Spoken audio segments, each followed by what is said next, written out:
ನೋಡಿ, ಕೋರ್ಟ್ ಆದೇಶವನ್ನ ಉಲ್ಲಂಘಿಸಿ ಮುರುಘಾಶ್ರೀ ಮಠದ ಆಸ್ತಿಯನ್ನ ಮಾರಾಟ ಮಾಡುತ್ತಿದ್ದಾರೆ ಅನ್ನೋ ಗಂಭೀರ ಆರೋಪ ಇದೀಗ ಚಿತ್ರದುರ್ಗದಲ್ಲಿ ಕೇಳಿ ಬಂದಿದೆ.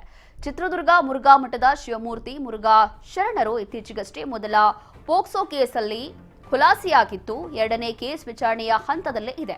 ಇದರ ಬೆನ್ನಲ್ಲೇ ಮುರುಘಾಶ್ರೀ ಪೋಕ್ಸೋ ಕೇಸಲ್ಲಿ ಆರೋಪಿಯಾಗಿದ್ದಾಗ ಮಠದ ಆಡಳಿತದಲ್ಲಿ ಯಾವುದೇ ಹಸ್ತಕ್ಷೇಪ ಮಾಡದಂತೆ ಸುಪ್ರೀಂ ಕೋರ್ಟ್ ಆದೇಶ ಮಾಡಿದ್ರೂ ಕೂಡ ಕೋರ್ಟ್ ಆದೇಶವನ್ನ ಮೀರಿ 2025ರ ಅಕ್ಟೋಬರ್ 6ರಂದು ಚಿತ್ರದುರ್ಗ ಜಿಲ್ಲೆ ಹೊಸದುರ್ಗದಲ್ಲಿರುವಂತಹ ಸುಮಾರು 2 ಕೋಟಿ ಮೌಲ್ಯದ ಒಟ್ಟು 4 ನಿವೇಶನಗಳನ್ನು ಮಂಜುನಾಥ್ಗೆ ಸ್ಪೆಷಲ್ ಜಿಪಿಎ ನೀಡಿ ಮಾರಾಟ ಮಾಡಿದ್ದಾರೆ ಅನ್ನೋ ಗಂಭೀರ ಆರೋಪವನ್ನ ಇದೀಗ ಮಠದ ಭಕ್ತರಾದ ಪ್ರಕಾಶ್ ಮಾಡಿದ್ದಾರೆ.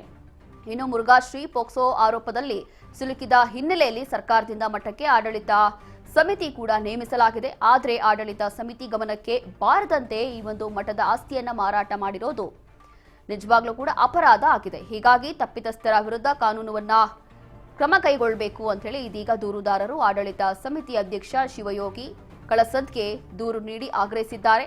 ಈ ದೂರು ಬಂದ ನಂತರ ಮಾಧ್ಯಮಗಳಿಗೆ ರಿಯಾಕ್ಟ್ ಮಾಡಿರುವಂತಹ ಅಧ್ಯಕ್ಷ ಕಳಸದ್ ಈ ಸಂಬಂಧ ಕಾನೂನು ತಜ್ಞರಿಂದ ಪರಿಶೀಲನೆ, ಮಠದ ಆಸ್ತಿ ಅಕ್ರಮವಾಗಿ ಮಾರಾಟ ಆಗಿದ್ರೆ ಸೂಕ್ತ ಕ್ರಮದ ಭರವಸೆಯನ್ನ ನೀಡಿದ್ದಾರೆ.